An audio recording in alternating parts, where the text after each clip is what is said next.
सियावर रामचंद्र की जय। श्री रामानंद भगवान की जय। श्री राधे राधे। भक्तों, जब भगवान का अवतार होता है तो सारी शक्तियां उनके साथ ही होने के कारण चमत्कार होते ही रहते हैं, जो सामान्य मनुष्यों को आश्चर्य में डालते रहते हैं। किंतु जिनको पता रहता है कि ईश्वरीय शक्ति यहाँ प्रकट है, उनको आश्चर्य नहीं होता, उनको आनंद आता है कि भगवान की भगवत्ता का दर्शन हो रहा है।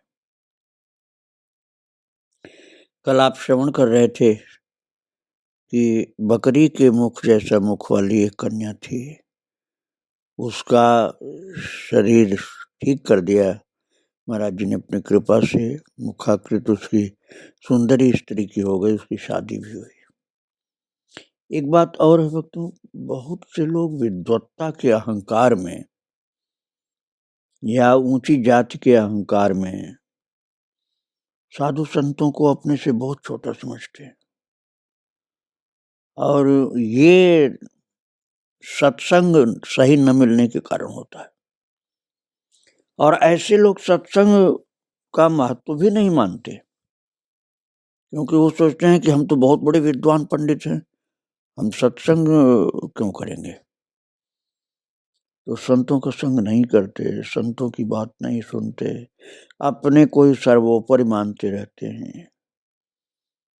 लेकिन कभी कभी उनको मिल जाता है कोई महान शक्तिधर संत, तब वहां उनका अहंकार नष्ट हो जाता है और फिर उनकी सारी अकड़ मिट जाती है।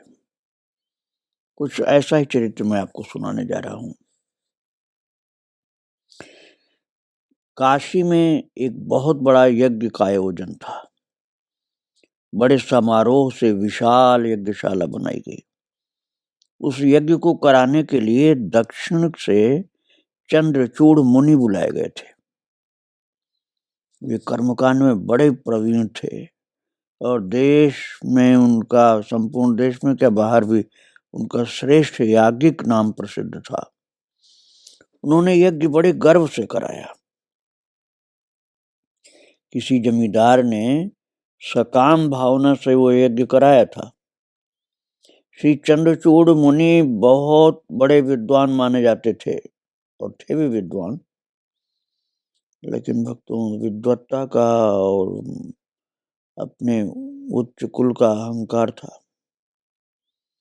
काशी वासियों ने उनका बड़ा ही सम्मान किया और चंद्रचूड़ मुनि ने काशी में श्री रामानंदाचार्य जी महाराज की महिमा सुनी तो हाथी पर चढ़कर दर्शनार्थ आश्रम में आए, पैदल नहीं आए, क्योंकि अपने को उन्हें विशेष दिखलाना था ना, इसलिए हाथी पर चढ़कर आए दर्शन करने, जिससे लोग समझे यहाँ दर्शन करने आए हैं और अपना ऐश्वर्य वैभव दिखा रहे थे कि मैं ऐसे मामूली नहीं हूँ, मैं हाथी पर चढ़कर चलता हूँ। किंतु आचार्य भगवान कुटी के भीतर अपना द्वार बंद करके समाधि में ही प्राय रहा करते थे। किसी अत्यंत भक्त के लिए समाधि से उठकर द्वार खोल करके दर्शन कभी कभी देते थे, हमेशा दर्शन सुलभ नहीं था भक्तों। और कभी कभी तो 2-2, 4-4 दिनों तक कुटी के भीतर से बाहर ही नहीं आते थे। मुनि जी को दर्शन नहीं मिला तो बैठ गए वो चंद्रचूड़ मुनि, और उसी समय भीतर से आचार्य ने शंख बजा दिया। क्योंकि भक्तों उनको तो सब कुछ पता रहता था ना कि कौन आया है, कहाँ बैठा है, किस लिए आया। इसलिए उन्होंने देखा कि आंख से तो नहीं देखा, लेकिन सर्वज्ञता थी, तो भगवान श्री रामानंद जी ने समझ लिया ये तो बहुत बड़े अहंकार में आए हैं, हाथी पे बैठ करके अपने को बहुत बड़ा उच्च कोटि का विद्वान पंडित दिखाने के लिए आए।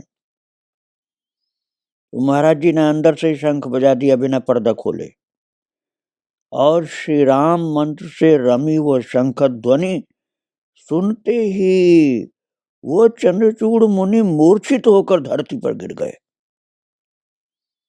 सारी शक्ति फेल हो गई उनकी, धरती पर गिरे धड़ाम से मूर्छित होकर, और हृदय में ध्यान द्वारा दिव्य स्वर्गलोक दिखलाई पड़ा उनको। कर्मकांड में जीवन था उनका, अभी भक्तों उन्होंने ध्यान लगाया नहीं था। वो जो गिर गए थे निशंक ध्वनि के द्वारा, तो अपने आप ध्यान उनका लग गया था। ऐसा नहीं कि उन्होंने कोई ध्यान लगा के देखा हो, ध्यान लग गया था और उनको स्वर्ग दिखलाई पड़ा प्रत्यक्ष। तो कर्मकांड में यज्ञ का फल स्वर्ग सुख और पुण्य क्षीण हो करके फिर नर रूप में जन्म और गर्भवास का दुख, ये सब अनुभव कर लिया उन्होंने उसी थोड़े समय की समाधि में। जब वो जगे तो आश्चर्य करने लगे। उसी समय आचार्य भगवान ने दर्शन दिया और भगवान श्री रामानंदाचार्य जी का तेज प्रताप देखते उनका गर्व दूर हो गया। बहुत बड़े गर्व में रहते थे कि मैं तो चंद्रचूड़ मुनि हूं, मैं साधारण व्यक्ति नहीं हूं। और बड़प्पन का त्याग अब कर दिया उन्होंने, क्योंकि उन्होंने देख लिया कि अरे इनके सम्मुख में कुछ भी नहीं हूं। और फिर भगवान श्री रामानंद जी के चरणों में पड़ गए। पश्चात सुंदर प्रश्न किया, हाथ जोड़कर सिर झुका के प्रश्न किया कि कर्म का मर्म मैं नहीं समझ सका।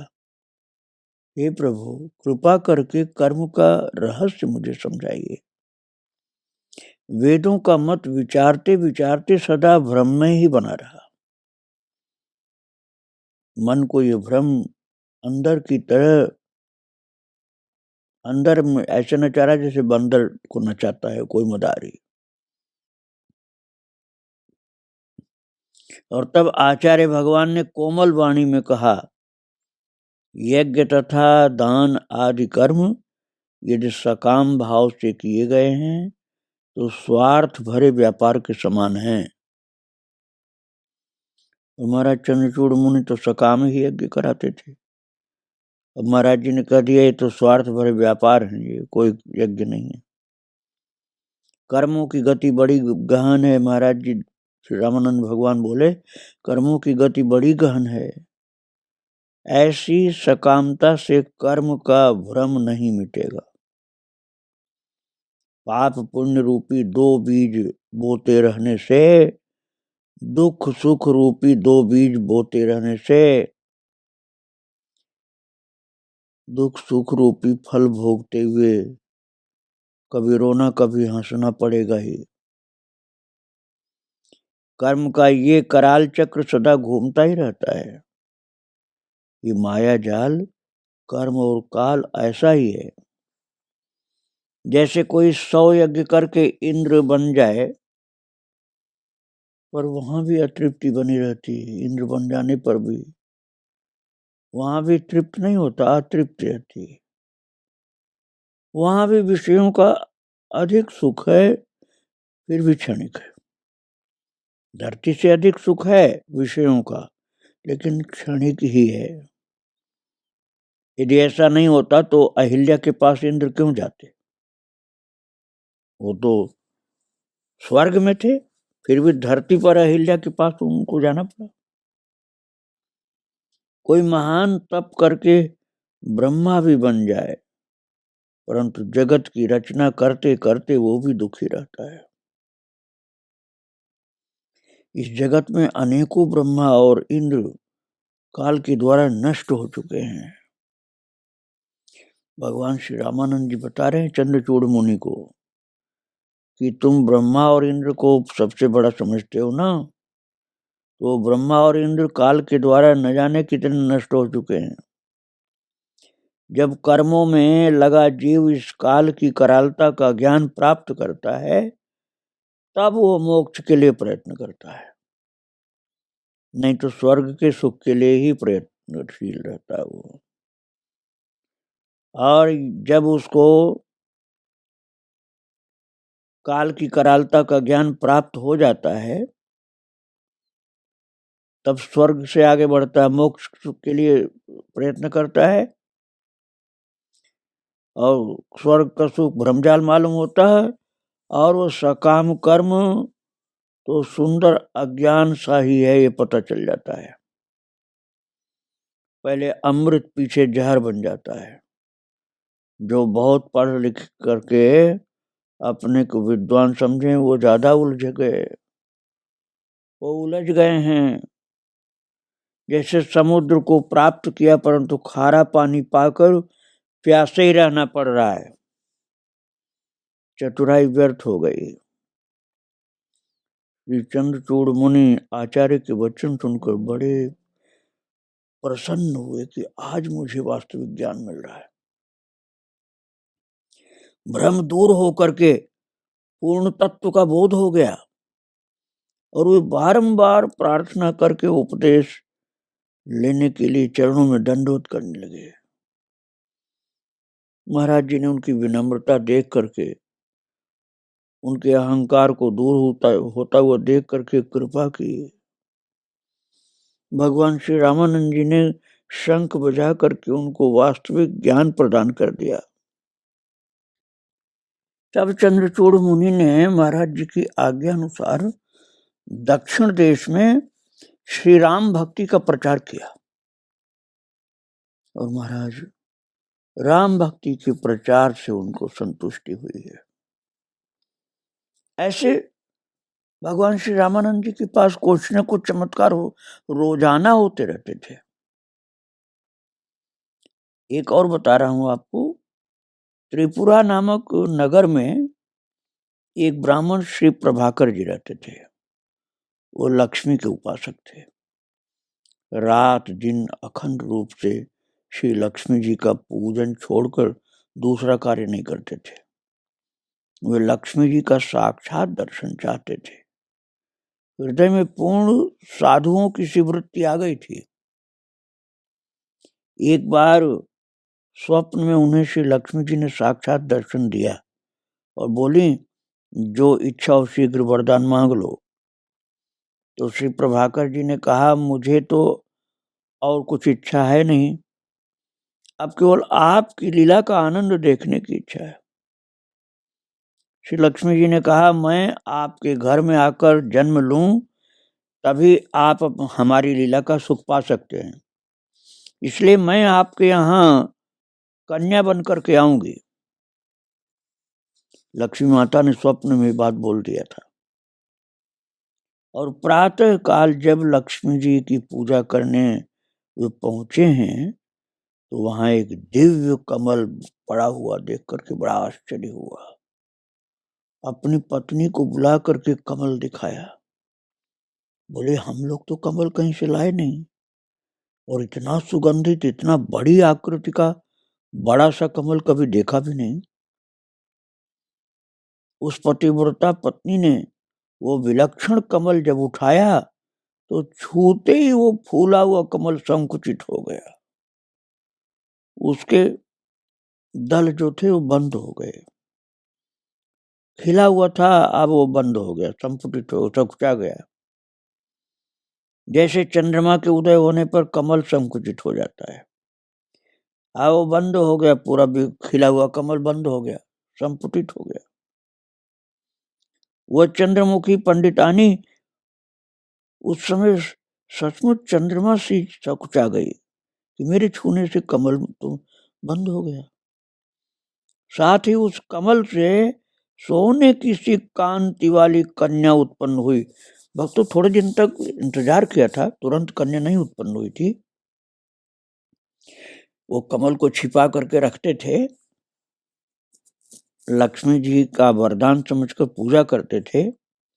एक दिन कमल बड़ा हुआ और उसी में से एक सोने की तरह से चमकती हुई कन्या प्रकट हुई थी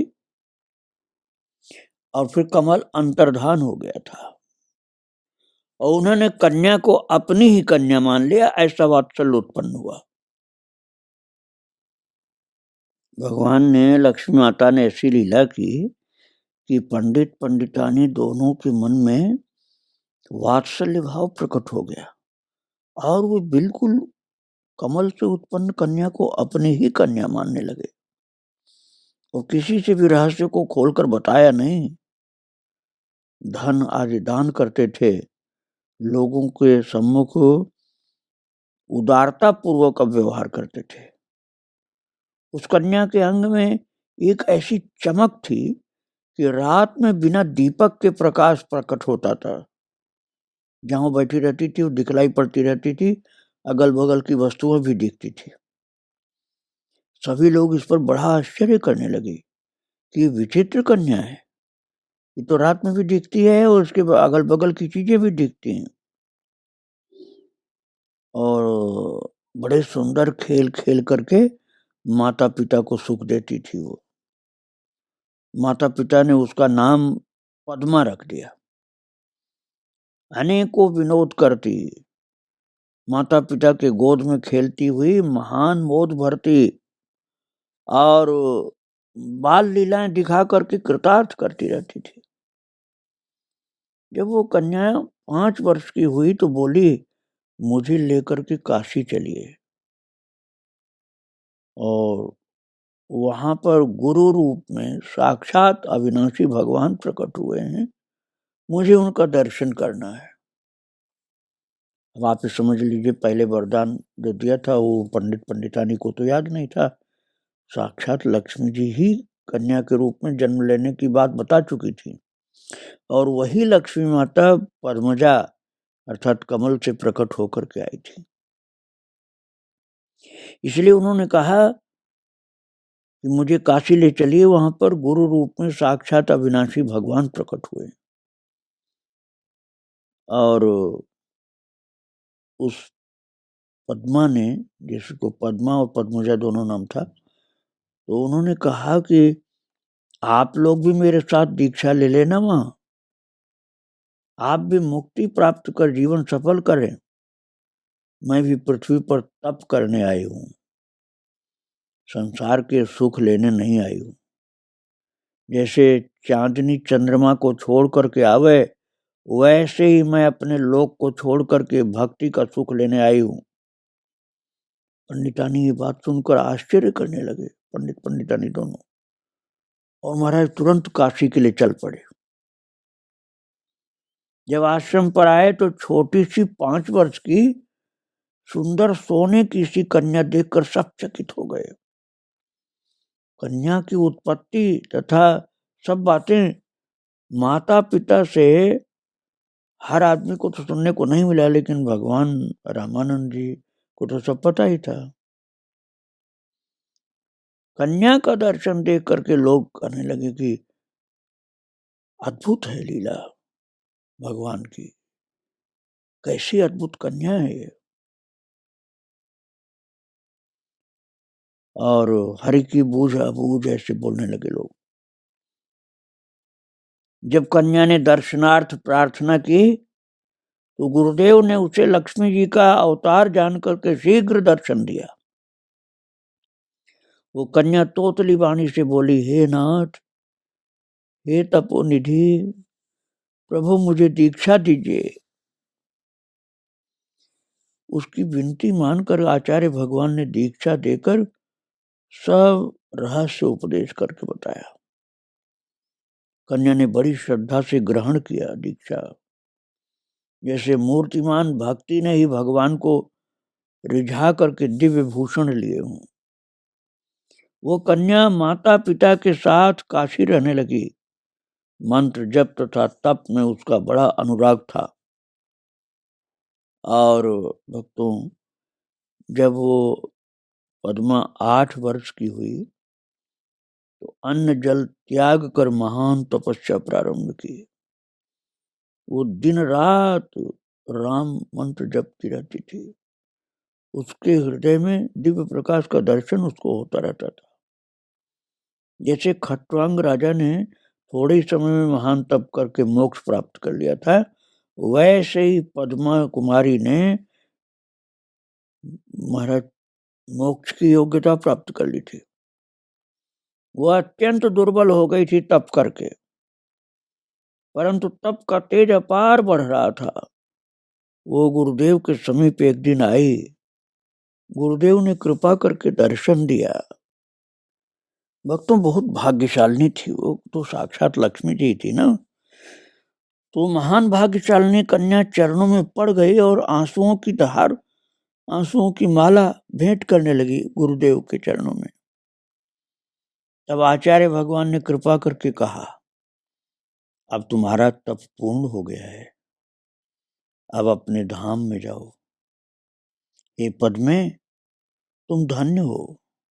संसार की समस्त कन्याएं तप में तुम्हारे बराबर नहीं हो सकती हैं। आचार्य भगवान ने आवाहन किया। वहां पर सबके देखते देखते दिव्य विमान प्रकट हुआ।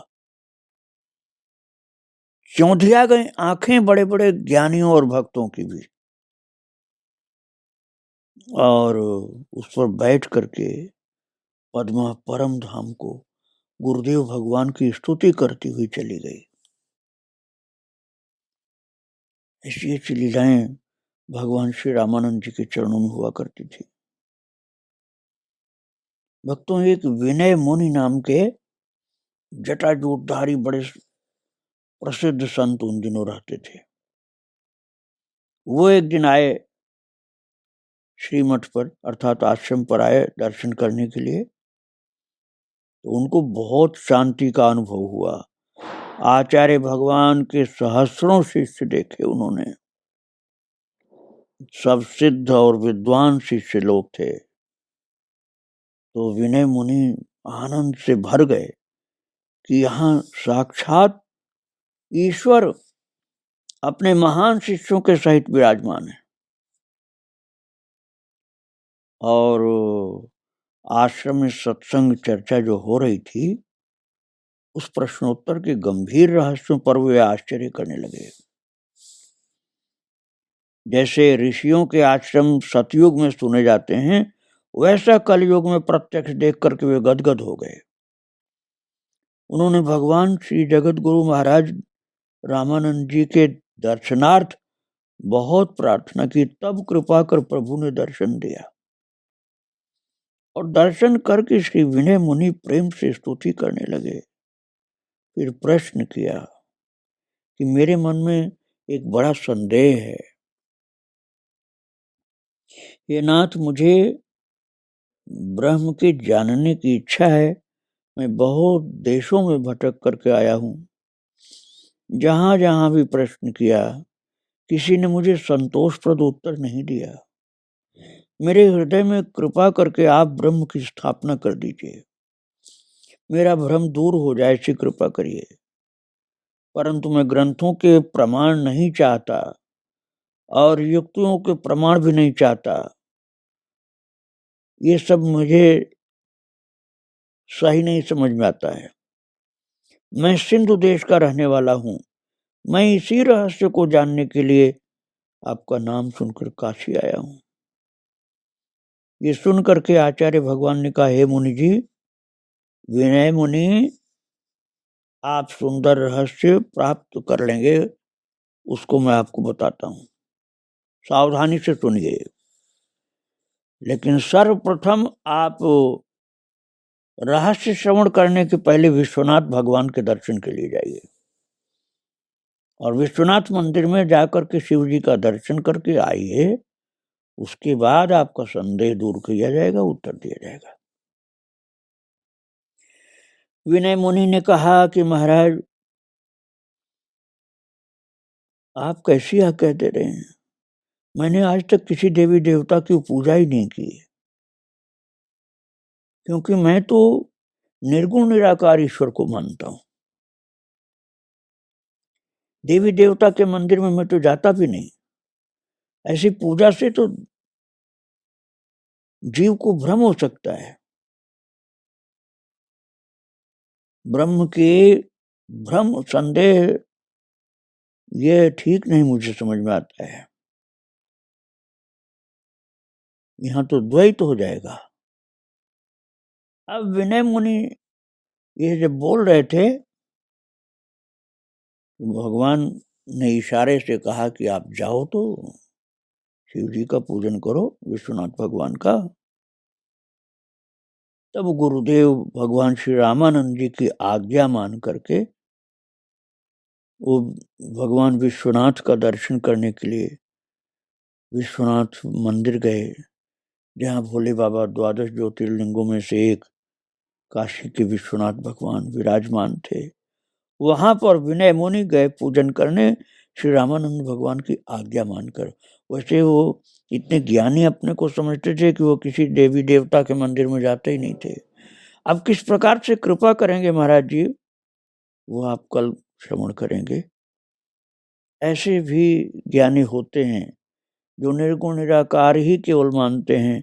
उन्हीं लोगों में से थे विनय मुनि, किंतु इसकी इनके ऊपर भी पूर्ण कृपा हुई है, वो कल मैं आपको बताऊंगा। आज महाराज जी को प्रणाम करके यहीं विराम दे रहा हूँ। श्री राधे राधे, जय श्री राधे राधे। सियावर रामचंद्र की जय, श्री रामानंद भगवान की जय।